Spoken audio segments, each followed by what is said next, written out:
Good evening. We are live on YouTube, Twitch, and Twitter, but we want to bring our Facebook families in here. That's the Mile High Huddle, the Mile High Huddle podcast, and the Mile High Huddle Denver Broncos superfan group.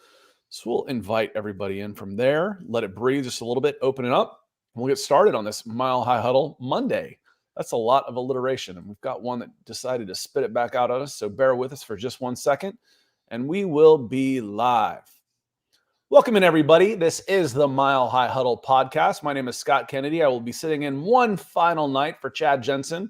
You know this guy over on this side, one half of your football priest, Zack Kelberman, always here. Zack, how are you doing tonight, my friend? I'm itching. I'm fiending for some Broncos football, Scott. It was nice that yeah. You got any more of that Broncos football, Joe Rogan? No, but it was nice that Sean Payton finally had availability today, breaking the bye week, getting back into the football swing of things. And I got to tell you, Scott, after watching that Bills game last night, I'm a little more encouraged. I still think if the Broncos play what we saw them play against Kansas City, we could be talking about 4-5 this time next Monday night. So let's get into that a little bit. There's also the pessimistic and the optimistic ways of thinking about that. Unfortunately, I always fall on the pessimistic side, which usually makes me right. Optimism to me is like false hope. But I grew up as an Atlanta sports fan, and there's a lot of misery. And I was born in Cleveland, for God's sakes. I have earned the right to be a miserable, cynical SOB when it comes to my sports teams.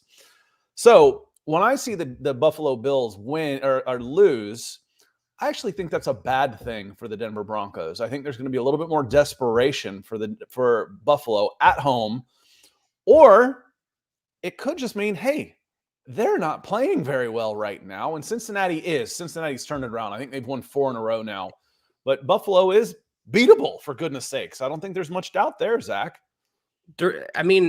They were always beatable. That's why they're 5-4 now. They weren't undefeated coming into that game. And it's going to be tough. I'm not necessarily expecting a Broncos win. I don't necessarily think the Broncos will upset Buffalo. Buffalo will be fighting, like you said, pretty much for their season, for their playoff standings. And they rarely lose 2 games at home. It's at Buffalo. It's prime time. It's going to be tough. But I'm just saying they've become sort of a one-dimensional team. They don't have much of a running game. Their defense is exploitable. If they can just, easier said than done, contain Josh Allen, and the offense plays smart and disciplined, ball-controlled offense, they have a chance, Scott. That's all I'm saying. Absolutely a chance, and it's more than just an any given Sunday type of chance. There's legitimate reasons the Denver Broncos can win this game. We'll get into a few of those. We want to say hello to some folks that have come in nice and early. Stu McPeak came in nice and early, and it's interesting that McPeak is in his name, and he is up on that peak of the Mile High Huddle Mount Rushmore. So that's kind of cool. Kevin Gray coming in, so and Zach, Chad, and Scott, and Stu. Big Mile High salute. David McElrath is coming early. So is Michaela Israel with a super sticker. So thank you so much for the support that you showed us. Came in this morning, I believe, too, as well. It starts kind of running together a little bit. I know y'all are probably sick of me. You won't have to deal with me after tomorrow for like 4 or 5 days in a row. It'll be nice for you. But Michaela, thank you so much. And then Troy, always showing support to the various shows that we do. Thank you, Troy. Pretty much all of them, Troy. And Troy comes in, Zach. He says, hey, guys, how do we get Mims and McLaughlin more involved without tipping our hand to run versus pass? Is this the week we finally see Riley Moss, cornerback, in the rotation? Have a great show. Zach, you mentioned media availability from Sean Payton, and he talked a little bit about Marvin Mims as well. He said he has this notepad right in front of him, and on the notepad was ways to get Marvin Mims involved. And I don't know if that was Sean Payton's brand of humor or if he was being sincere, but obviously he feels the need to get his most explosive receiver, his biggest playmaker, the ball. And I do think we'll start to see that not only with Marvin Mims, Scott, but also Jeudy. He talked about the fact that Jeudy, I'm going to have an article coming out for the website after the podcast tonight, but he talked about Jeudy being very important for the Broncos going forward, and he wants to get him the ball and let him capitalize on that ceiling that he showed against Kansas City. So it's a pretty easy way of how do you get them more involved? Just get them the football. I mean, put the football in their hands. For Mims or McLaughlin, whether it's a running play, whether it's a passing play, just get the ball in their hands, and good things will happen, Scott. Yeah, I think the tip that Troy talks about is that if McLaughlin's in the game, it's going to be a run because can't be trusted in pass protection. That said, he's a good enough receiver out of the backfield that you better account for him. For me, that's Right. one way to help slow down a rush is make sure he is a hot receiver and he understands the offense enough to know enough when to cut a route short. Instead of having him take on a head on a blitzer coming through, a 250-pound linebacker who's coming with a full head of steam and getting pounded into the turf, why don't you just step into that void that was left in the middle of the field, turn around and look for the ball, or slide out to the right. Make sure that you're on the same page. That comes with experience, Zach. That comes with timing. I don't want him to be out there and driven into the ground like a railroad spike by a 250-pound linebacker coming in. But he still can slow the rush down by being a factor in the passing game, Zach, as a receiver, I believe. 100%. I mean, Darren Sproles wasn't necessarily great in pass pro. He was a smaller type of running back, but he was always involved in passing situations and all 3 downs because he's so explosive, or he was, and you have to get the ball into your playmakers' hands. Troy, in terms of Riley Moss, I don't know. I mean, obviously, we all want to see him. We think he could be a really good player, but I don't think, and I don't want the Broncos to fix what isn't broken. That secondary was broken when you had Damari Mathis and Asang Bassi playing the majority of snaps. Ever since they went to Moreau and Jaquan McMillian, the pass defense looks tenfold better. So Moss will continue to play special teams and kind of earn his right to play defense. But right now, they have a good thing going, surprisingly. Yeah, and I think there will be room for him in there. You don't have enough coverage guys. I mean, if you go dime with 6 defensive backs and you figure you got 2 safeties, who's your 6th guy then? If I've got 6 DBs, I've got Surtain, Moreau, McMillan, you just mentioned. I've got Sutton, not Sutton, I'm sorry. I've got Simmons and PJ Locke. And then who ends up being my 6th guy in a dime package? So there should be snaps. Well, I mentioned talk about it all the time when we're talking about team building. I think it was even last night. Which would you rather have? The tight end of the corner, man of the corner. You just need so many of them, including 6 guys at once, let alone backups, for anything else for special teams. So again, we'll see, Troy. Is this the time to do it? Moss will earn his way in, but I think he's got a chance to see some time out there as he gets healthy. So that's the big thing is with the nature of his injury, it could be strained and he could have a setback at any given time. No reason really to rush that. Unique Prepping coming in. Good to see you. Hope you're doing well. Zack, I think that's another Zack, if I'm not mistaken. Mm-hmm. Daniel Berry Sports Highlights says, hey to you too. Mark McDonald says, we love you, bro. Always fun listening to your takes. I certainly appreciate it. Little self-deprecating humor never did anybody any harm, right? If you can't laugh at yourself, well, somebody's going to laugh at you. So you better be on the right side of that one. Phil McLaughlin coming in with some Facebook stars says, good evening, Zach and Deacon Scott. I'm kind of hoping the Bills feel so much pressure to win that they make mistakes. And that is certainly a possibility, Zach. Yeah, I mean, we saw it happen with Josh Allen. As good as he plays, and when good Josh shows up, he's damn near unbeatable. But when bad Josh shows up, it's a lot like Drew Lock. The game can go sour pretty fast. But you have to put him in a position for him to be bad Josh. You have to contain him to the pocket. You can't allow Stephon Diggs or Gabe Davis or Khalil Shakir, whatever his name is, to get open down the field. If you be physical at the line of scrimmage, if you play press, man covered, something VJ doesn't like to do, and you get after, hold your contain, hold your responsibilities, your assignments, and you play Allen the way you played Mahomes, that's how you force Buffalo into mistakes. And as we have seen, especially against the Bengals, if you're a more technically sound football team, if you're playing better complementary football, if you don't shoot yourself in the foot, odds are Buffalo is going to do that to themselves before you do. Yeah, so you look at this again, the pessimist in me says, okay, we're giving the Bills probably too much credit in saying that, we know what they can be at their best. Well, they haven't been at their best. They're a game over 500 halfway through the season. Right.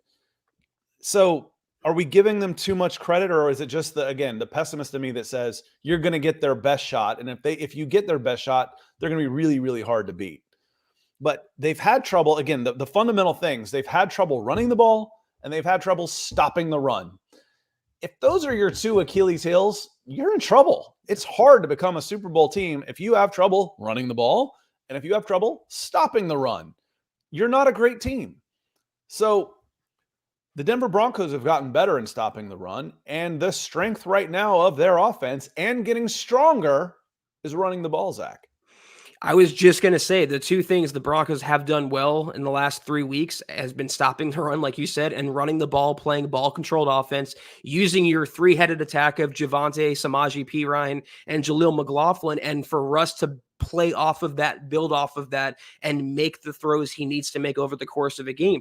Again, it's not unlike playing Kansas City. This is an elite team. It's an AFC superpower, and to beat them, especially on the road, Monday night, prime time, you have to come correct for all 60 minutes and play technically sound football. If the Broncos do that, and we'll know, Scott, we'll know whether that game against Kansas City was an outlier or whether it was a sign of things to come if the Broncos did turn that tide. But if they did turn that tide, doesn't make me a homer. I could easily see them coming out of this game 4-5. I think they've turned the corner. I think the Denver Broncos have absolutely turned the corner. That doesn't necessarily mean they're good enough to beat Buffalo on the road. You know, I know we had this discussion last week, you know, no moral victories, whatnot. But if you go there and you if you stand toe-to-toe with the Buffalo Bills, you are a much, much better team. You are improving. You are still heading in the right direction despite the loss. Nobody expects this team to go undefeated the rest of the way. And a setback does not – it could still be 2 steps forward, 1 step back. You're still heading in the right direction. That's my take on this, depending on how the game goes. And George asks, with some stars, by the way, thank you, sir, what is your prediction on the Monday night game with us being on the way up and the Bills on the way down? We've been talking about it the last, 20 or 12 minutes now on the whole podcast last night. It's the Buffalo is going to play the Broncos very pissed off. You talk about that all the time, Scott. You don't want to really face an elite team coming off a bitter loss, but they're not infallible. They're not the greatest show on turf. They're not the 85 Bears, the 2000 Ravens. This is a flawed Bills team. And as good as Josh Allen is, as good as the team can be, we are not seeing their best this season. So, George, we'll know. I mean, this is the make or break game for the Broncos season. It's either we go back to talking about the draft and talking about Caleb Williams and Drake May, or if they win, we start to talk about a winning record and maybe the possibility of the playoffs. It's either or at this point. Yeah, because I think 3-6 is too big of a hole to dig out from under. Yeah. It's going to take at least 10-7 to make the playoffs out of the AFC, and to go to 3-6 with 8 games to play, 7-1's a bit tall of an order, you know, for a team that started 1-5. So, you know, my prediction on this one, you know, as I've said, George, is I would still probably go Bills. Home game, they're favored for a reason. I'm going to go with the probability. The probability says the Buffalo Bills win this game. But here are the reasons why this wouldn't be a fluke if Denver to win this one. And a lot of it has to do with the turnovers from Josh Allen, their inability to stop the run, and Denver Broncos taking care of the ball, red zone efficiency, and running the ball more effectively. All good things. Patrick Wiltsey, Aloha Priest, and Scott, pods on the way, Father Zack. And we got all kinds of stuff going on here. I used the pour overs from Lion Coffee today while I was watching a match because I didn't want to take all the time to brew an entire cup. So I just had some hot water while I was watching Chelsea beat Spurs 4-1 today. I'm a little hoarse from screaming at my television. So thank you, Patrick. Helped me get through the day with, so check it out. lioncoffee.com. Patrick takes care of us. It's the least we can do to just try and send some folks his way. Ryan Thompson says, what's up, Broncos country? Hashtag Buckham. Good to see you, Ryan. Little update from Mark McDonald. He says, Davis just took it to the house on an 87-yard punt return for the Chargers. So it sounds like the Chargers are off to a good start tonight. Colin Wood has a good question about finishing strong, finishing the half strong, and coming out of the third quarter, coming out of halftime, and being a little sleepy. He asks, have we scored in the third quarter at all this year? I haven't looked. I can't imagine that the answer would be no. I'm sure I could look up the splits, and that's what I would normally be doing in the background. So I might just sit here and talk long enough for Zack to find it while he's looking. But it does seem like those finish the first half drives, opening second second half drives, those back-to-back drives, have been a little fruitless for the Denver Broncos this year, Zach. I'm trying to look right now.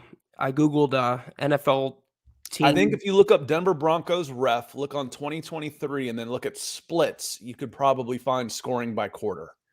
I'm going to assume they have, though. I mean, we all know they've been pretty bad coming out of halftime. They're a very Jekyll and Hyde sort of team. But I have to assume, Scott, in the last couple weeks, especially, they've put up at least a touchdown in the third quarter. But I want to confirm that. Yeah, advanced stats, rushing, that's all advanced defense. I need game splits, and I'm not sure where to find that one. I don't want to spend the whole time boring the people that are listening on here, but I would think normally you could find it in there under splits, offensive splits. Here we go. How about offensive splits? How about splits by quarter? Is that something we're interested in? Rushing, I don't see points. I'm on this website that says 10 points, but I don't really trust the website. So Okay, it says number of plays run. It's the only one that's under 100. Attempts, yards, touchdowns. There has not been a rushing touchdown. There have been 2 touchdowns passing. So the answer is yes. They have scored points in the third quarter because they do not, but they only have 1 rushing touchdown all year. That is a stat that blows my mind, Zach. And then I know the short passing game is an extension of the running game, but they have scored 2 touchdowns in the third quarter. So they do have some points on that side. So yes, they have scored, but it does seem like they come out a little sleepy in the third quarter, and you can't afford to do that against a quality team. Right. And it's one of the reasons you're 3-5 right now. Who was it? You came out strong against Chicago, but was it Washington where you had a big lead and just slept on it? Those are the kind, there's no such thing as a must win in the early that blah, blah, blah. But yeah, there is. Those first 2 games are crippling you right now. yeah. If you win both of those, and who cares what happens? I can go have a stinker against the Dolphins or drop one against the Jets at home that maybe I don't need to. But I'm sitting there at 5-3. Okay, that looks pretty good.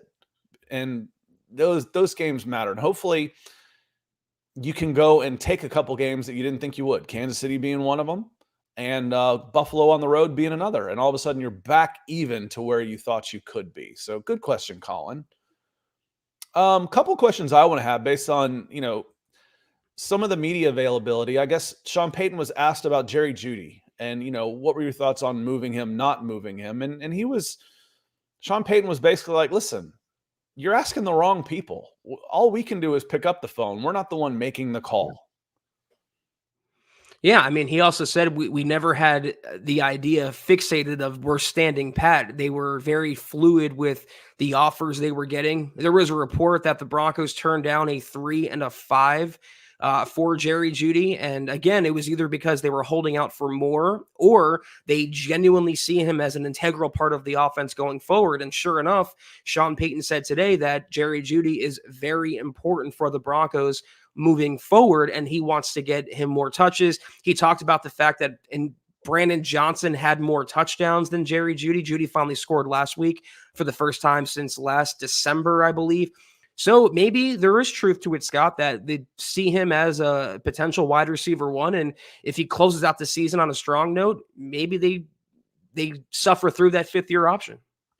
Playing well gives you good options, like you're saying. If Russell Wilson is playing great, does that help the contract? Maybe. Maybe I can move on from him, or at least I can still win games with him, and I can play through a couple years of that contract, possibly. I might have trade options. Jerry Jeudy going out and making it so I have somebody who knocks on the door and wants to offer me a first next year. Okay, that's great. No, he's too valuable. I want to keep him. That's great. So while we talk about tanking this and tanking that, having your players play well gives you options, which is much better than, this might be the different year, a number 1 or number 2 pick, but a couple spots in the draft, having good options with the players that you already have under contract is beneficial. You want to win. You want them to play well. Speaking of playing well, and we look at the schedule on the road against Buffalo, but then you come home. And when you're home, it's more fun to be there live for the Denver Broncos. And when you need tickets, Ticketmaster's got you covered. As the official marketplace of the Denver Broncos and the NFL, Ticketmaster gives you more ways to find your perfect seat with a wide selection of tickets available for every game. And if your plans change, Ticketmaster gives you more flexibility to sell or transfer your tickets. Plus, mobile tickets make getting in on game day a breeze, and you can even customize your Ticketmaster app to rep your team's colors. Find tickets today at Ticketmaster.com/Broncos. Moving forward, want to say hello to Steve Hale, who is coming with some love for us. He says, Semper Fi, guys. I'm really hoping to see another complete game from all three phases. VJ gets a lot of credit for the way the defense took it to Mahomes twice. Do you feel they have turned the corner as a defense, Zach? God, I'm trying not to let my personal bias get in the way, because every week I say, just show me this week, and I'll believe. And I became more of a believer. It's easy to shut down Jordan Love and the Packers. It's harder to do it against Mahomes and blank them in the second half, hold them to field goals, and force Mahomes to say, that was the worst I ever felt walking off the field. So I give VJ a lot of credit. I think they might have turned a corner. But again, like I said earlier, next Monday night will be the make or break. It'll tell me all I need to know about the 2023 Broncos coming out of a bye week, building off a winning streak, some momentum, snapping that streak to Kansas City. If they play as well against Josh Allen, I will, Steve, 100% look at you dead in your eye on this camera and say that VJ and the defense turned a corner. But if they come out and allow another Dolphins type game, it could be like it was an outlier and they're back to their same old ways. I think the team's definitely, and I can't get back to the stats here because I just want to read you. I think the team's definitely turned a corner. Now, are they a top 5 defense? No, I don't think that, but they're also not historically bad either. You look at total yards, and they gave up 261 to the Raiders and lost. Inexcusable. 390 to the Commanders in a loss. 726. That looks like an outlier, but not really. 726 to the Miami Dolphins. Crazy. 471 to the Bears. 407 to Zach Wilson, Nathaniel Hackett, and the Jets. Then it's 389. Then it's 331 to the Pack. Then it's 274. 389, 331, 274, all headed in the right direction. Scores started looking better. It went from 35 to 70 to 28 to 31 to 19. That was due to the red zone. They got their yards, but the red zone defense stepped up. All of a sudden, things started working. Things started playing better. They only gave up 17 to the Packers in a win. Then they only give up 9 and give up 274 total yards of offense. So 3 games in a row for me, the trend is absolutely heading in the right direction. They have turned the corner and are heading in the right direction. Does that make them an elite defense? Not yet. But yes, Steve, do I feel like they have turned the corner? Yes, I do. Yes, I do. Appreciate you. Zach, wanted to talk about Sean Payton was asked about what he felt the team had improved most on from week 1 to week 8 and heading in, through the bye week and into the next phase of the season, second half of the season. What did he say? And do you agree with him? I think he was talking about, first of all, something that stood out to me. He was talking about the fatigue element over the bye week or preceding the bye week and how important, to quote Marshawn Lynch, getting your mental chickens in order is for the team and for him. And he said he slept a lot and he got to watch football. So we should see, hopefully a re-energized Broncos coaching staff and personnel on the field on Monday night. But what Sean Payton said about the bye week, it's a lot of self-scouting. I'm just giving an example on offense, but from the overview as in a team, I think we're a lot further down the road. And because of that, you get much more invested and recognize the next opportunity at hand. We're going to play on a national TV game a week from tonight, and then another national TV game the following Sunday. Those will both be important games for us as a team. So he didn't necessarily answer the question, Scott, word for word, but I think reading between the lines, my interpretation, he got a chance to take a step back, coming off 2 big wins, or at least 1 big win, and is evaluating where the team is and where they can go based on the landscape of the NFL. Facing a Bills team that's susceptible facing a Vikings team the following week without Kirk Cousins, and then so on and so forth. So I think he took stock of where Denver is, and he's proceeding accordingly. Now keep scrolling down, because he was asked specifically on where he thought the team improves the most. And I quote, "I think we're defending the run better. Number one, I think our red zone defense has been much improved. I think offensively we've been much more efficient running the ball." So he goes through a bunch of things, but the first thing he says is, "I think we're defending the run better." Now, we talked earlier about what makes Buffalo Bills susceptible to the Denver Broncos. The strength of the Denver Broncos running game, and it's improving. It's number 12 right now in the NFL, and it's getting better. The offensive line is starting to gel a little bit. You're getting a healthy Javonte Williams. The flip side of that, we said, was if you can't stop the run, you're in trouble. Well, the Broncos, if you can't stop the run, why would I do anything else as an offense? It's real simple. I'm just going to hand it to the guy behind me, and he's going to run for 8 to 12 yards. If you can't stop that, you're depending on penalties and turnovers. That's reactive at best. They're stopping the run better. That is, to me, I don't know if that's the biggest thing, because there was so much wrong with the defense, Zach, that just tackling might be the right answer.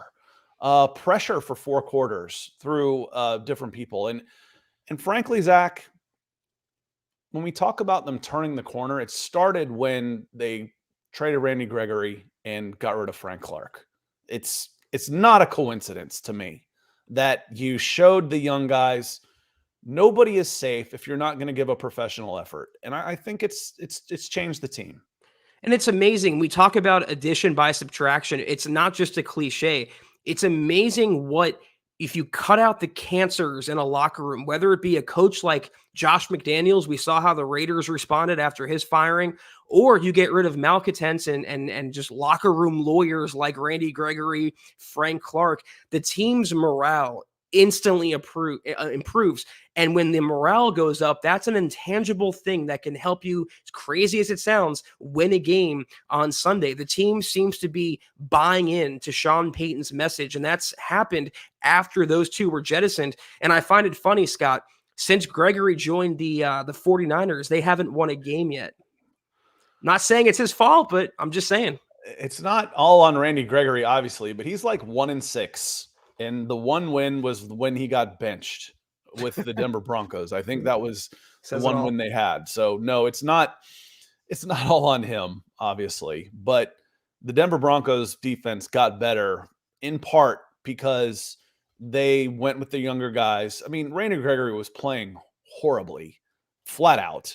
I think his I had said, and this is why I like statistics. It's like, all right, my seat of the pants analytics is watching Randy Gregory not be able to get off a block against a second team right tackle. That's pathetic. Yeah. Then you see, okay, I'm reading through some of the analytics stuff, and he had a 5% pass rush win rate. And I'm like, how did he ever win 5%? What's that, 1 in 20? I don't remember him even winning one. That's awfully generous. Speaking of generous, Scott Busby coming in with some stars over on Facebook. Thank you so much. That certainly helps us.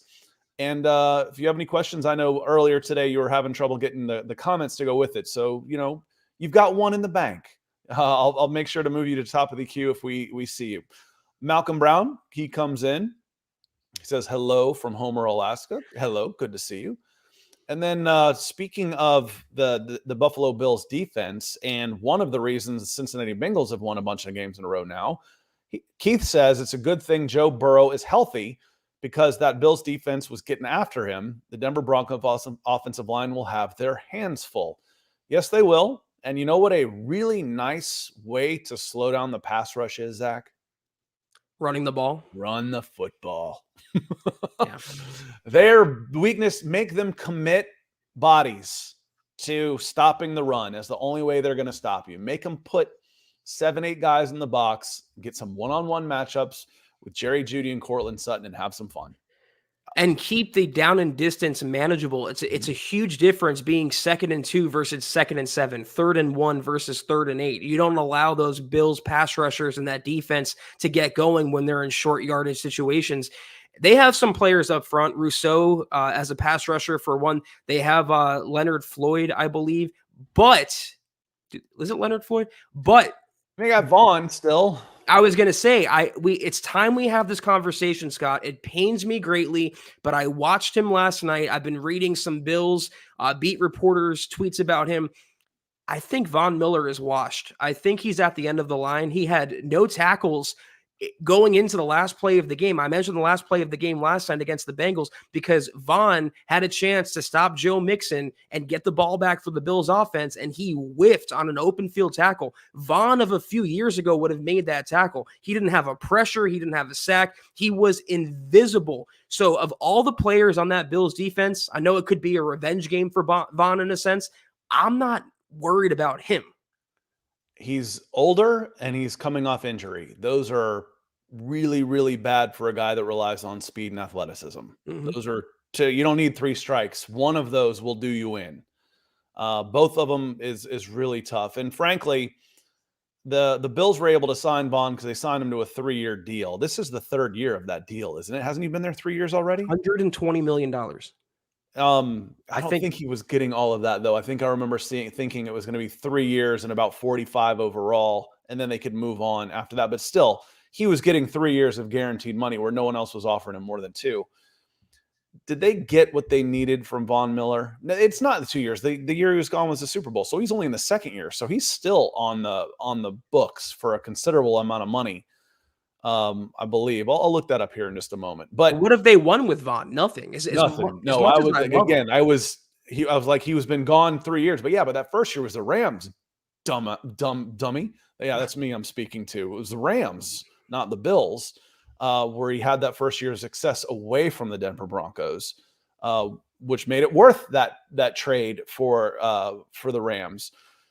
The Bills went all in and played well last year, but then he got hurt, which is a risk when you take an older guy like that. But some of the players you're going to have to watch for. Tim Settle played really well on the interior line. Greg Rousseau and then Ed Oliver, again, is a beast inside. Leonard Floyd is getting up there in age too. Not quite as effective, but their front is really good. You're looking at Tim Settle, Ed Oliver, and Greg Rousseau as 3 guys that are probably that are really good players. They're going to be tough for sure, but they've been susceptible to the run. Run it right at them, Zach.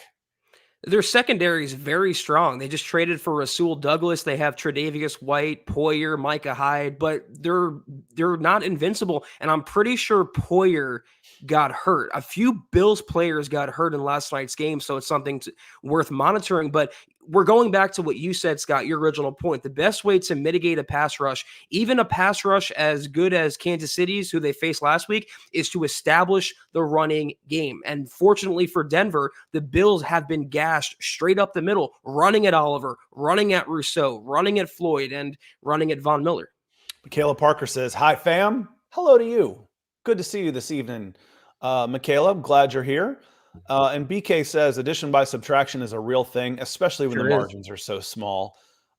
International soccer, they call it the managerial bounce. When you get a new guy in, the team normally gets a run of good form right away. They call that the managerial bounce. That was inevitable when you're taking away such a big negative as Josh McDaniel in the Las Vegas Raiders. I mean, that one, I wasn't really thinking about it, but my goodness, if ever there was time to dial up one of our sponsors that dabble in betting and gaming, this was the one. The first week that Josh McDaniel is gone, for goodness sake.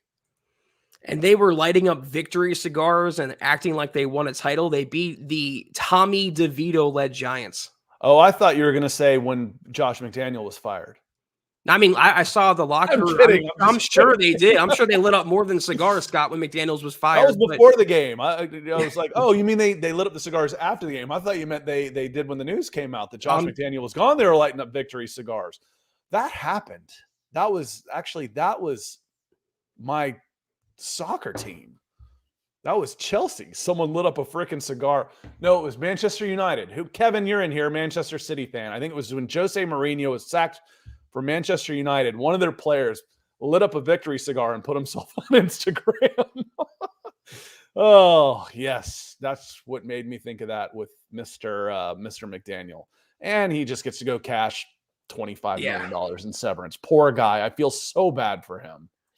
But it You know what I feel shows, good about, though? Scott, Ted it coming shows in. really quickly. I'm sorry to cut you off, but it shows that the morale just with one simple move can change the course of a team, and just they've played more inspired. And I think we saw the same thing happen when the Broncos got rid of Gregory and Frank Clark. Yeah, for sure. There's a bigger, it's more obvious when you've got a guy like Josh McDaniel. It's a little more subtle when your veteran is playing so poorly and all of a sudden things start turning around when he's gone. Huh. That Funny might how not that be works. a coincidence. Jerry Rosberg, Nathaniel Hackett. Yes. Ted says if we beat the Bills, the Broncos might win out. Woo.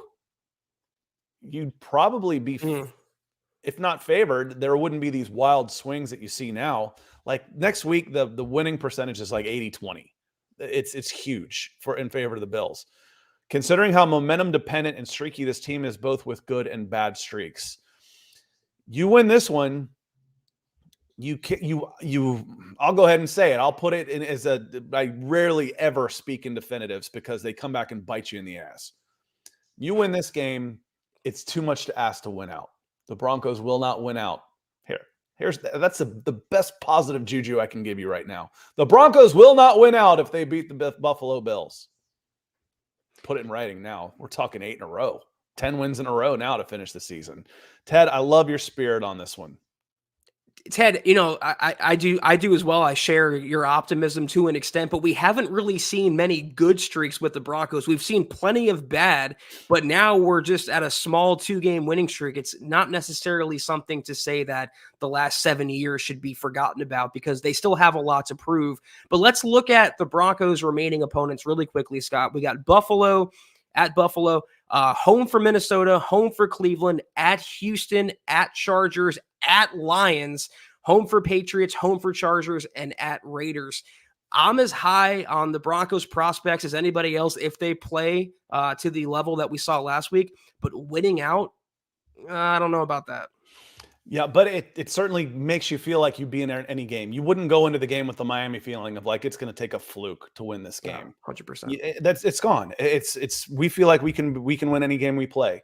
You probably won't, but going in feeling like you can win that's beats the hell out of what I've seen from this team the last 2.5 years. Yeah. And if they do win, the next meet and greet pizza is going to be on me. So let's talk a little bit of Little Caesars before we get out of here. Make Little Caesars the official pizza sponsor of the NFL, part of your game day. It's always a huge part of my game day because pizza is so easy. I still eat a ton, even though I'm a vegetarian, and it can be kind of a pain to figure out what to eat. So I can get on the phone, call up a pizza place, get me a veggie pizza delivered nice and easy. Order online during our Pizza pregame 1 hour before and 3 hours after NFL kickoffs, and get ready for some football and fun. Choose your favorite Little Caesars pizza or pick the toppings you crave. Either way, you win. So many toppings, Scott. Just the crust alone. You can have regular crust, thin crust, stuffed crust, anything your heart desires. You can find it. You're always winning at Little Caesars. And speaking of winning, everyone scores with convenient delivery or our in-store pizza portal pickup. So grab some friends and enjoy a few slices during the game. I'm going to grab some friends right now, like Heath Holmes, coming in and saying, can I be honest, considering the last 8 years now, if we lost every game from where we are now, I will think of this season with a smile because we beat the Chiefs. I get it. It's unfortunate that that's where Denver fans are after several years, but you got to find your victories where you can. And if you finish, let's say you finish a game under 9 games left, you go 4-5 the rest of the way, you finish 7-10, somewhere along that line, 6-11. But it's like, yeah, but we got that monkey off our freaking back. That's what I'm going to remember because it was, holy cow, it was like 8 long years of pain. It wasn't even 6 long years. 8, like you said, Heath, 8 years of pain. That's insane. The fact that Kansas City went 8 years without having a game like they just had against the Broncos is statistically almost impossible. Yes. I'm very happy. I'm still very happy for Broncos country to get that one off your back. And, oh, yeah, our Kool-Aid guy, he says, don't poke the bear with Von Miller. He says, please don't let Von Miller hear you say that he's washed. That's all we need for him. I don't know how much it's going to matter, honestly, because like you said, he's up there in age and he's coming off an injury. And even if he comes back to be close to what we've seen from Von Miller, I don't think he's there yet. It might happen next year as he gets fully healthy from that injury. I don't think, again, here, let's jinx it, Scott. I just don't think it's possible for him to do that this year because of the injury, not because of his age, but because of the injury coupled with his age. This is not my opinion. Just watch the tape. He looks like a shell of his former self. And it kills me to say it. Vaughn is one of my all-time favorite players, true Broncos legend, future first ballot Hall of Famer. But Father Time is undefeated, and I think he's starting to get to Vaughn. But I want to make a point about the previous comment, beating the Chiefs and that being the moral victory we hang our hat on this season. I tend to think to myself, WWPD. What would Pat do? What would Pat Bowlen do? What would Pat Bowlen think? He had the Broncos standard, and the standard was winning Super Bowls, and everything else falls short of that. And I'm not saying it has to be Super Bowl or bust this year to have a successful season, but it's a little, not anything against you, it's just a little weak, in my opinion, to celebrate one win in the last 16, 17 tries against your hated foe in a season where you might finish 7-10, in a season where you lost to Josh McDaniels, in a season where you lost to Nathaniel Hackett, in a season where you lost to Sam Howell making his first career road start. There's a lot that went wrong this year, and the Broncos have a lot more work to do, Scott, to rectify that and truly win over the fan base. See, but I do understand exactly where he's coming from. The one macro team I root for, and I didn't know they were this when I picked them. I picked them because of the player, is Chelsea Football Club. It's soccer. This is a team that's won everything there is to win in the last 20 years. I start rooting for them, and all of a sudden they start going in the tank. This season has been pretty crappy, but they made a mockery of their rival today. No matter what happens, I'm going to remember that fondly. I'm going to enjoy that one. And yes, you have higher standards for a team that has won everything, but I can't control that. I can't control what they did against the Raiders, and I'm not going to dwell on that. I'm going to remember, hey, that was a fun weekend that we had. That's what I'm going to remember this game. Hopefully move on from it. That's how I would take that comment, Zach. And not that this is good enough. As long as we beat the Chiefs, the rest of it, looking back, that's what I might remember. Moving forward, hey, I want to win Super Bowls again. And I think that's where Broncos country is. George Fox, he's still worried. We poked the bear. George says, I'm afraid Vaughn is going to feast on Russ. Denver Broncos for life. MHH for life. And then John has a question for you. He says, do you think Russell Wilson can be like Aaron Rodgers was in Green Bay under Matt LaFleur in a second season and maybe, just maybe, get an MVP? Damn. I mean, you first have to ask yourself, is Russell Wilson on the same level as Aaron Rodgers? And I think Russell Wilson is a great quarterback, but I think, oh man, you guys are going to kill me. I think he's just a hair all time. I think he's a hair below the tier that Aaron Rodgers is on. Now, can he be serviceable? Yes, he has been serviceable. Can he show flashes of his old Seattle days? Yes, we've seen that. Can he manage a game? Even Sean Payton talked about that today. But going on 36 and showing what he's shown on tape the last few years, I don't know that he has it in him. A large part of his game has been diminished simply by time, simply by father time, by age. His mobility, his athleticism isn't what it once was. I talked about that Jets loss.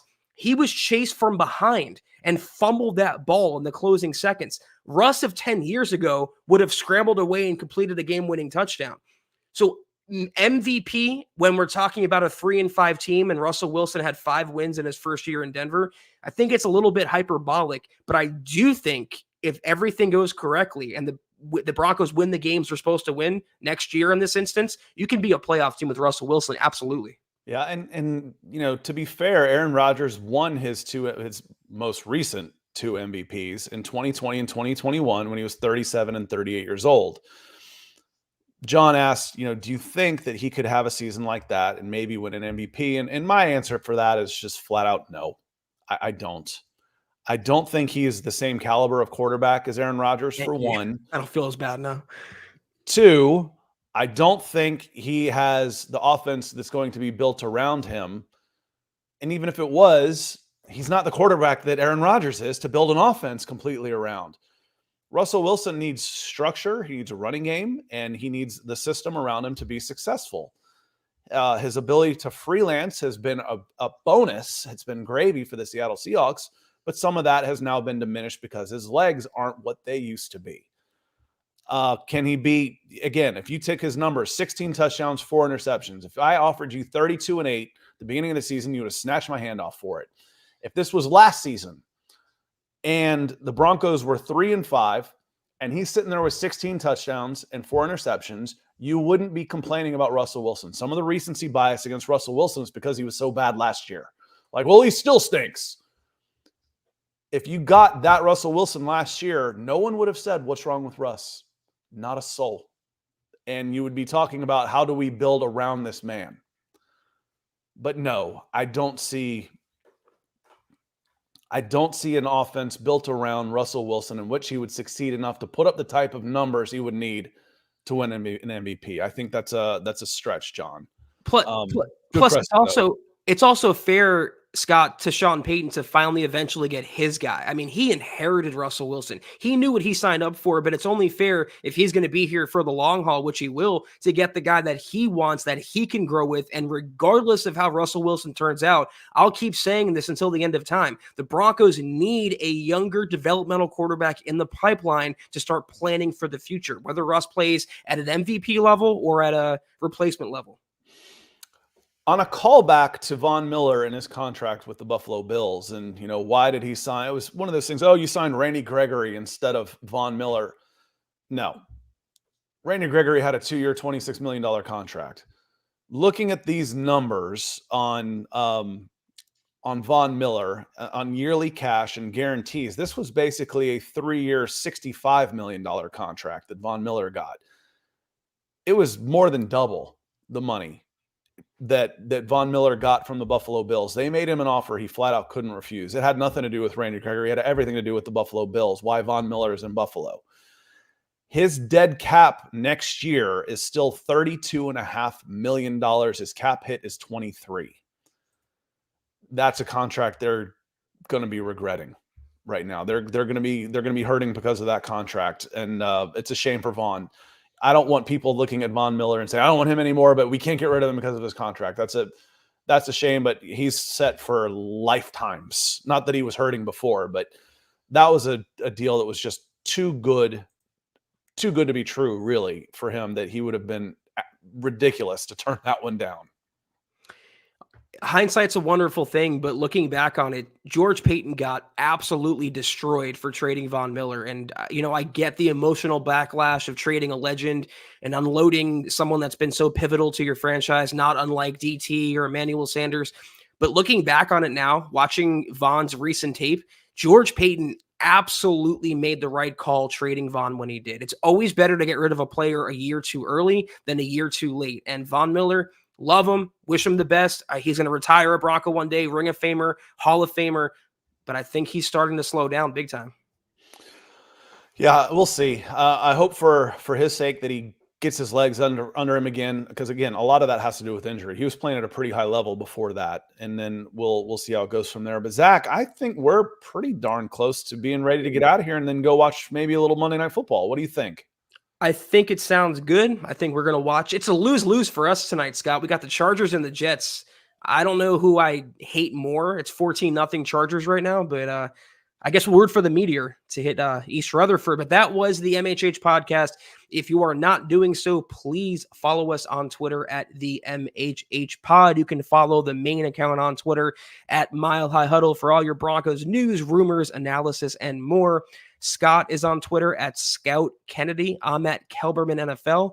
And don't forget about Chad at Chad and Jensen. If you guys want some MHH merch like we're always rocking each and every day. Check out mhhmerch.com and get you some. Also, drop us a like at facebook.com/milehighhuddlepod and find us on Instagram at mile_high_huddle. Also, make sure you're leaving your football priest and our Deacon Scott a 5-star review for a chance to win some of that merch. Maybe this hat, maybe a shirt. You never know. Each and every month, maybe a coffee cup. But if anything, y'all, please subscribe, like, and share this video and every video you see on the MHH channel. It really helps us grow and reach more Broncos fans just like you. Rick Callister's coming in at the 11th hour. I want to make sure we don't miss him. He says, joining late. Sorry if you covered this. If you're not getting one of the top 3 quarterbacks, what do you do at that position?